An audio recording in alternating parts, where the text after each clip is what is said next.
Talk, shop, pop, movies.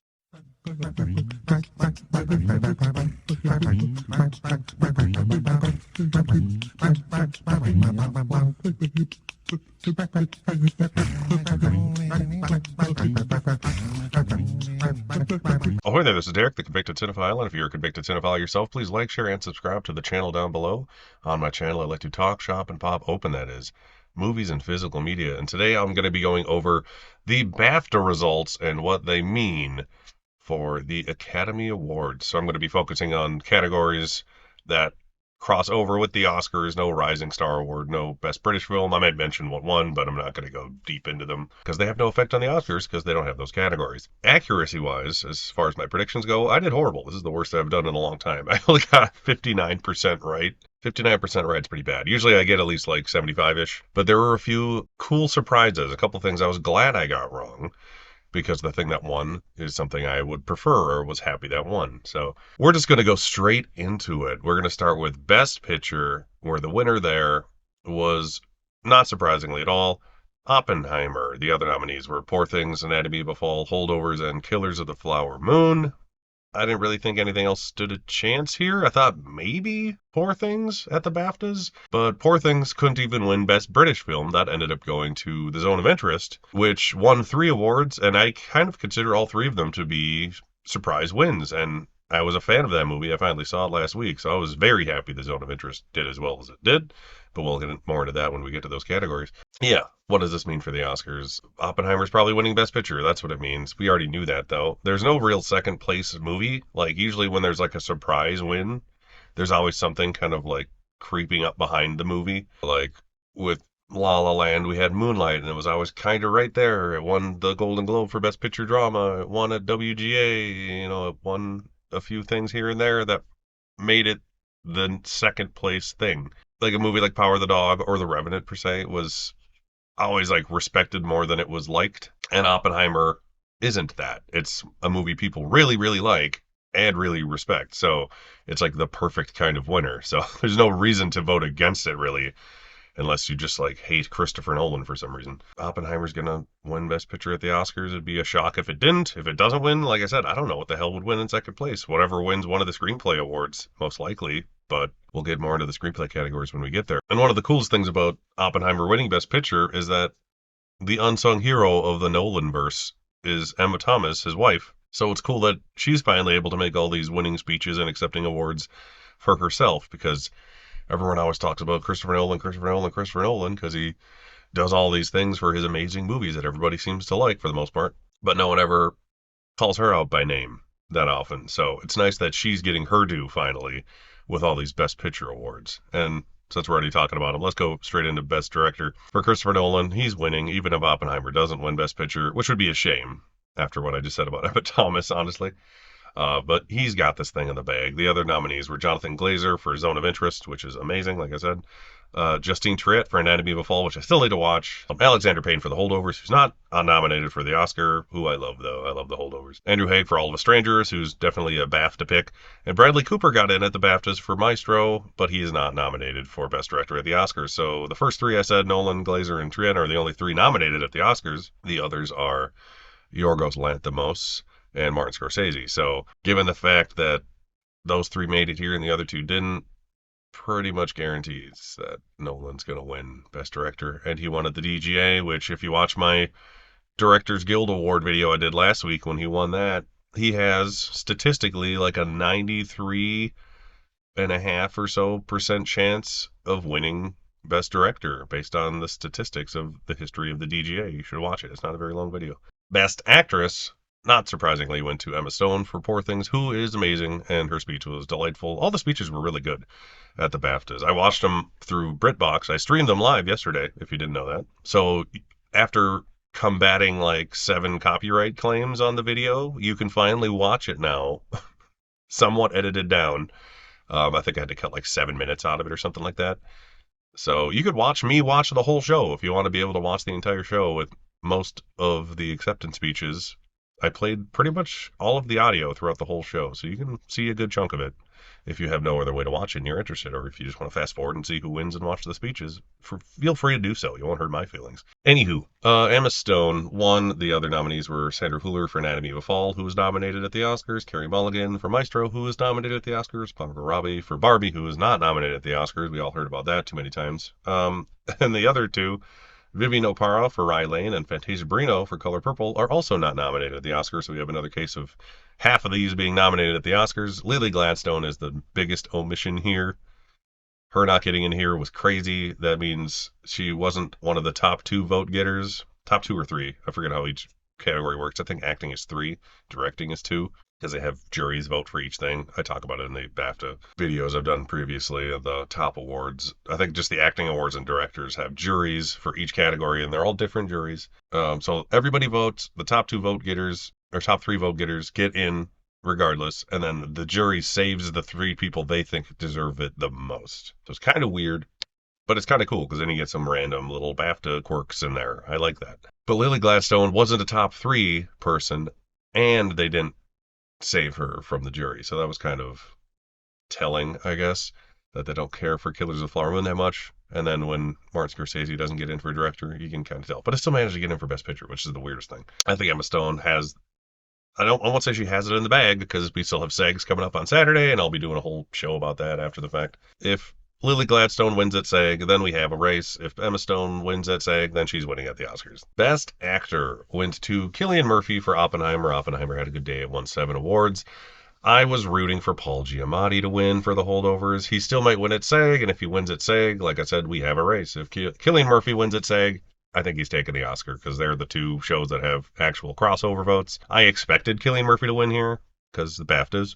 It makes sense, and they like their Oppenheimer. Bradley Cooper for Maestro still in third place with his 0 wins for the season, poor guy. But hey, it's a tough year. Any other year, I think he'd be like sweeping the category, but he just had to make Maestro in the year where there's movies people actually liked with amazing performances, so whatever. Barry Keoghan got nominated for Saltburn because people liked Saltburn the week they were voting for the BAFTAs. Coleman Domingo for Rustin got in, and Tiao Yu for Past Lives was a cool BAFTA inclusion. That's what the jury saves are for. Those weird little, like, oh, give this guy a boost kind of things. No Leo DiCaprio even here with 6 nominees, and he's not at the Oscars, so Coleman Domingo is nominated. No Jeffrey Wright either. He's nominated for the Oscars. They didn't care for American Fiction that much here at the BAFTAs. It only got 1 nomination for Screenplay. Not surprisingly, Cillian Murphy won. Paul Giamatti and him are still duking it out for the win. If anyone else wins, it would be a miracle. Best Supporting Actress, Divine Joy Randolph, continued her sweep for the holdovers. This is the one show I thought maybe she'd lose, but she's been sweeping and she will continue to do so. Emily Blunt, who could have pulled a I'm British win for Oppenheimer because we like Oppenheimer win, did not do so. Same goes for Rosamund Pike. Danielle Brooks for The Color Purple was nominated. Sandra Hüller for Zone of Interest, who's not at the Oscars, but I'm glad she got in here because she's great, and her getting 2 nominations is, she's having a good year. Let's put it that way. And Claire Foy for All of Us Strangers. So once again, only 3 of these 6 are nominated at the Oscars. The other is Jodie Foster and America Ferrera for Barbie. Divine Joy Randolph sweeping. That's all I'm going to say. Her speech was great too. Like I said, go watch all the speeches. Best Supporting Actor. Once again, we have the sweeper. The supporting actor wins are easy this year. The lead actors, we have races. Was Robert Downey Jr. for Oppenheimer. Oppenheimer did well, 1 lead and supporting actor, which is cool. That doesn't happen very often. I don't think it's happened. I'm trying to think of the last movie that it's happened for, and Mr. River's the first one popping in my head. So let me know if it's happened since then, and I'll unless I think of it randomly throughout the video. And that was 20 years ago, exactly. So. And then we have Ryan Gosling for Barbie, Paul Mescal for All of Us Strangers, Dominic Sessa for The Holdovers, Robert De Niro for Killers of the Flower Moon, who's great in that movie. He's the best part, honestly, out of all the actors. And Jacob Elordi for Saltburn is kind of a surprise inclusion. And once again, only half of these are nominated at the Oscars. Somehow both Poor Things boys missed out at the BAFTAs. Mark Ruffalo is in at the Oscars. He's amazing in that movie, but so is Willem Dafoe. So Sterling K. Brown was the semi-surprise nomination for American Fiction at the Oscars. I say semi because he got in at SAG and he's a beloved actor, and apparently he's amazing in the movie and he steals the show. So it's not that surprising. I just haven't seen the movie yet. That and Anatomy of a Fall are the 2 I have left to watch. But anywho, yeah, Robert Downey Jr., it's his time. He's paid his due. He's been in the acting biz for about 40 years or so, which is crazy. And he's amazing. And he's awesome in Oppenheimer. And he deserves it. This is the perfect example of a career and performance win. where the performance deserves it, and he deserves it as like a lifetime achievement award kind of thing, which they usually waste on mediocre performances sometimes. But this is the right win for the right movie, for the right actor at the right time. So, yay, Robert Downey Jr. So, I got all four acting awards right. I got director and picture right. I got a bunch of random shit wrong. Onto the screenplay awards, we have original screenplay, which went to Anatomy of a Fall, which is what I predicted to win. It won at Critics' Choice. I think that this is going to be the only thing it wins at the Oscars because it's not nominated for international film because it wasn't eligible because France is stupid.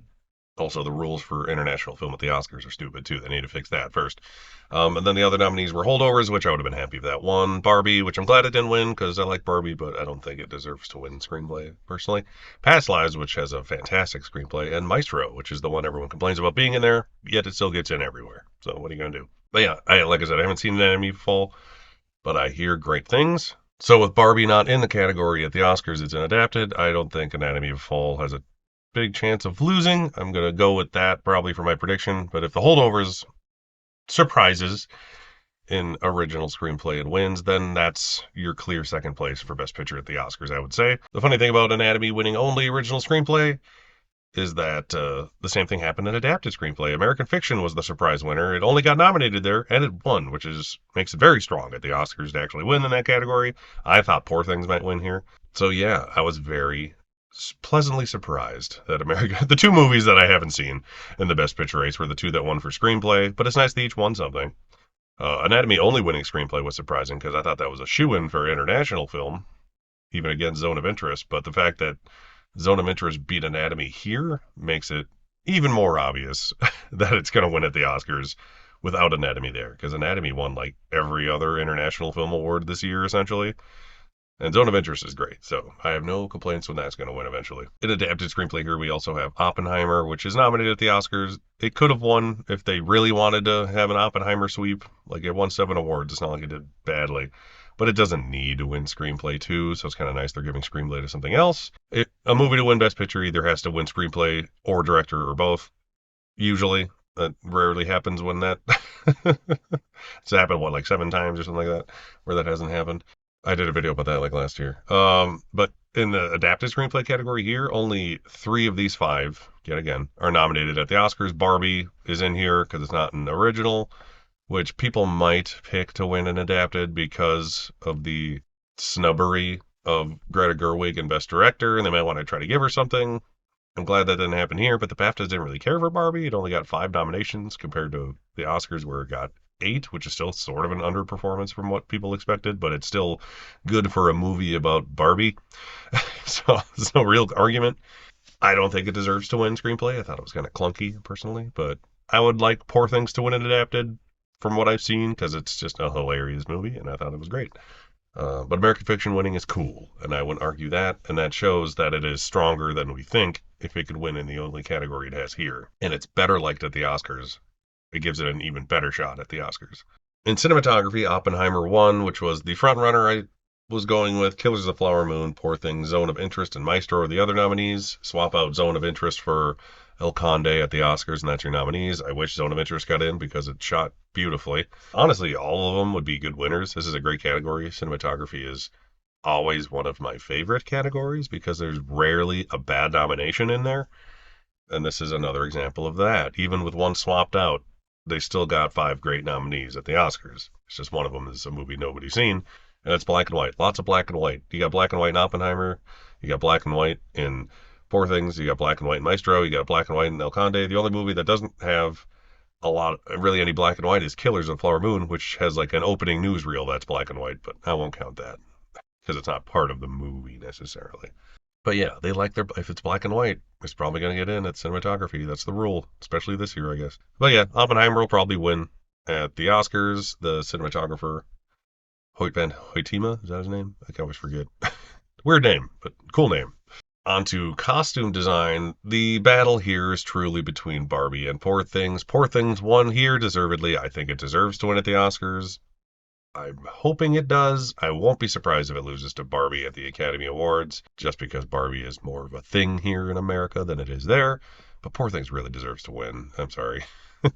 Here and production design, but we'll get there too. The other nominees were Napoleon, Killers of the Flower Moon, and Oppenheimer. But yeah, I'll just say that Poor Things should win.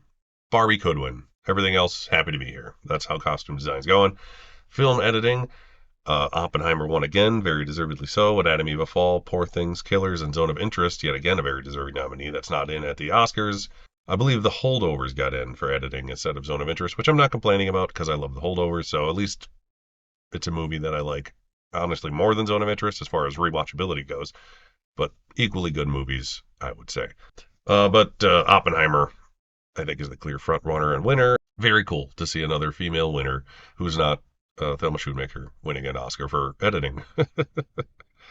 Usually it's just a bunch of dudes. Best makeup and hair. Here's one I got wrong, but I was fine with being wrong. Maestro is what I picked would win. Poor Things is what ended up winning, which at BAFTAs makes sense. And it is another makeup actor win combination, which is what happens. I thought it was going to be Bradley Cooper Maestro, best actor win. It's turning out to be a Poor Things Emma Stone combination, which still continues the stat. Killers of the Flower Moon was nominated. Oppenheimer, which if Cillian Murphy wins would also fit that stat, but I don't think Oppenheimer's winning in makeup. It's good makeup, but it's very subtle. And Napoleon is also in there. I remember Gold is in at the Oscars, but I can't remember what isn't. I want to say it's Killers, but I'm not 100% sure off the top of my head. Or possibly Napoleon. Anywho, I think this is between Maestro and Poor Things. This gives Poor Things some edge. Maestro is still, I think, showier makeup. Poor Things is great makeup, though. Like, they still have a lot of prosthetics on Willem Dafoe. He looks awesome. And the makeup kind of progresses her character as she goes. Could be either one. Glad to see Poor Things win it, though, at least somewhere, if it doesn't win at the Oscars. At this point, I'd say it's about 50-50 between the two. Best production design also deservedly went to Poor Things, which I predicted. This is another one that's between Poor Things and Barbie. Poor Things deserves to win production design. Even if it loses costumes, it should win production design. It's so much more deserving than Barbie. Barbie is done very well and it's very clever. I love how I read that everything is like she's 23% bigger than everything in Barbie Land because that's how the doll was in scale with the toys, which is funny that they kept to that. But you're really just recreating something that already exists on a larger scale very well, but it already pre-exists, but it's done perfectly. So there's no argument there. But Poor Things is just way more creative and fun and gorgeous, and yeah, everything about it's better. Not to make Barbie sound like crap, because it's done well. But Poor Things actually impressed me. Oppenheimer's nominated, Killers, and Zone of Interest, another thing it should have gone in for at the Oscars, but did not. Too bad. It has great production design. Zone of Interest is great. Go watch it if you haven't. But yeah, it's between Poor Things and Barbie, just like costumes. Poor Things won at the Art Directors Guild as well over Barbie in the same category, so that bodes well for its Oscar chances on top of this. So I might go for Poor Things for sure in both categories and just be mad when it loses.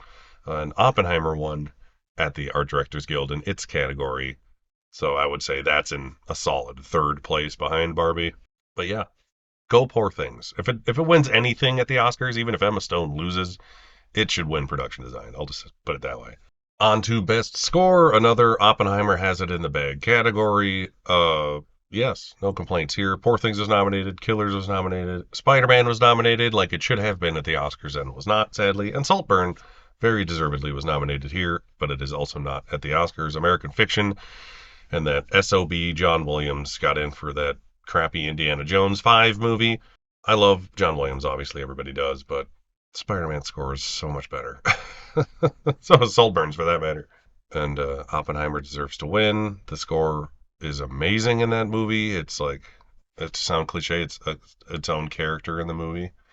But the way Christopher Nolan uses scores in his movies is unlike any other director I can think of off the top of my head, to be honest. So it very much deserves to win Best Score, and it will. Best Sound, on the other hand, was a pleasant surprise to me. I thought Oppenheimer would win this as well, kind of for the same reason as Score. Maestro was also nominated. The Zone of Interest won, which deserves to win. If there was still two Oscars for sound editing and sound mixing, I would say Zone deserves sound mixing, and something else like Oppenheimer would deserve sound editing, perhaps. But there's only one category, just like here, and Zone of Interest ended up winning. They like Zone of Interest more at the BAFTAs. It got more nominations and more wins, potentially. Or at least, not counting Best British Film, which it also won over Poor Things, which was surprising. Zone of Interest won, international film, which is almost guaranteed to win at the Oscars, and it won sound. So if it could win that at the Oscars, I would be happy. I'm probably still going to go with Oppenheimer for my predictions. We'll see, but it's definitely one of the two. Ferrari got in, which isn't at the Oscars, and Mission Impossible, which did get in at the Oscars.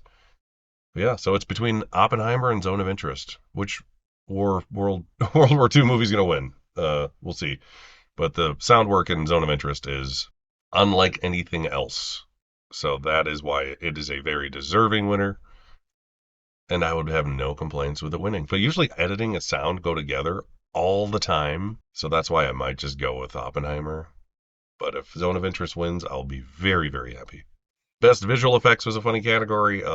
I thought The Creator was going to win. Poor Things ended up winning, which is the only nomination in this category that isn't nominated at the Oscars. So, whatever. It should have been. It's a cool, deserving winner. So, as far as what's going to win at the Oscars, I'm still probably going to go with The Creator, just because it's the presumed frontrunner. But it's a good example of like mid-budget sci-fi action movie where it looks really good despite not having to spend $300 million on it, like Avatar or a Marvel movie. I would be happy if Guardians 3 won just so a Marvel movie can finally win visual effects. If Godzilla wins, I wouldn't be surprised just because everyone likes it so damn much, but this is a very weird visual effects year because there's always something that's in for Best Picture that's kind of the front runner, which would have been Poor Things, but that's not happening at the Oscars this year. There's no thing that makes it a super obvious winner that has a Best Picture connection like 1917 or even First Man, which is like the most Best Picture choice. The last time something weird won against so many Best Picture nominees would have been Ex Machina when it won against The Martian, Mad Max, and The Revenant, which was a crazy visual effects year once again. But yeah, I guess I'll go with The Creator. It also has a sound nomination, which doesn't hurt its chances having more nominations. But so does Mission Impossible, but I don't see that winning, personally. Best casting, I'll mention quick because it's going to be an Oscar category after this year in the 2025 film season. Then the next Oscars will have a Best Casting Oscar. This one went to The Holdovers, which I was predicting All of Strangers just because I'm like, it's a BAFTA thing, BAFTA. But I love The Holdovers and it deserves to win, so no complaints from me. I just hope that the voting body of the Academy votes for the best casting and not the best ensemble because there is a difference. So I think the nominees will be an interesting bunch at the Oscars because the actual casting branch will vote for those. But the winner will probably just kind of be the best ensemble winner. So we'll see how it goes. Best animated feature went to Boy and the Heron, which surprises me less. I mean, it might just do that at the Oscars too against Spider-Man. I think those are the only two that have a chance to win. The first Spider-Man already won at the Oscars, so maybe they want to give it to something else. And Miyazaki's not a bad person to give it to, but he already won at the Oscars for Spirited Away, so both things have already won an Oscar essentially. So I guess we'll see what happens on that one. I might just go with Boy and the Heron because it won here. I don't know. Maybe the third Spider-Man will win it again because the first one was kind of a pleasant surprise that didn't expect to get sequels. It was just its own little thing. But the being a two-parter factor might have hurt Across the Spider-Verse. Documentary feature, 20 Days in Mariupol won, which is my predicted winner. That's in at the Oscars. And I think that's the only one here that's nominated at the Oscars because Beyond Utopia got snubbed. That was one that expected to get in. American Symphony, I think maybe that got in. Still didn't, and Wham didn't. So 20 Days of Miracle's winning at the Oscars. Long story short. Still need to watch that. I need to watch all these. I'm bad at watching documentaries. I always say that. I like them, but I never watch them. Best foreign film was an interesting win. Anatomy of a Fall was eligible here and lost despite winning essentially every other award ahead of time before this. Zone of Interest won, which guarantees its win at the Oscars to me. Past Lives was in this category because weird reasons. I mean, it's a foreign language movie essentially, but it's not a foreign film, so that's why it's kind of weird. 20 Days of Miracle also got in here, which I think I predicted at the Oscars, but it did not get in. And Society of the Snow. So in this category, it's essentially the top two are Zone of Interest and Society of the Snow at the Oscars. That's the only two I think have a chance to win. But if Zone of Interest can beat Anatomy of a Fall here, I think it has no chance of losing at the Oscars. So that's what I'm saying about that. And like I said before, it already won Best British Film. And that is everything at the BAFTAs that has any crossover whatsoever with the Oscars. Despite doing horribly, mainly because of categories that don't exist at the Oscars, like Rising Star and Best British Film and Best Casting. You take those three away, and then I had three less wrong, and I would have had a lot bigger percentage. Probably would have been about 75%, I'd say.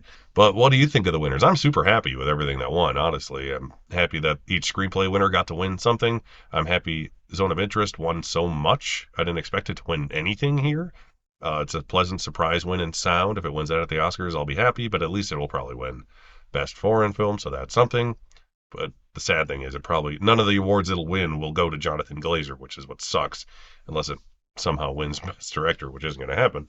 And Oppenheimer did essentially as well as I thought it would, and Poor Things did as well as I hope it does at the Oscars. I hope it wins costumes, art direction for sure.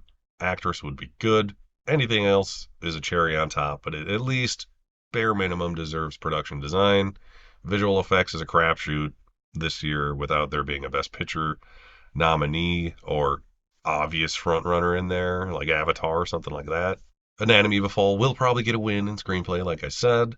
Maestro went home empty-handed, and if makeup goes the way of Emma Stone's movie in Poor Things at the Oscars, it might do that at the Oscars too, but it might win makeup at the Oscars. Killers of the Flower Moon might end up going home empty-handed, and it'll be the third Martin Scorsese movie with 10 nominations to go home empty-handed, which, if that happens, I will have to do a video about the Martin Scorsese Oscar curse. Because I've mentioned it all the time. Anytime one of his movies gets nominated for 10 Oscars, it loses everything. And it's happened three times in just over 20 years, and that's hilarious. Or it's about to happen three times if it does it.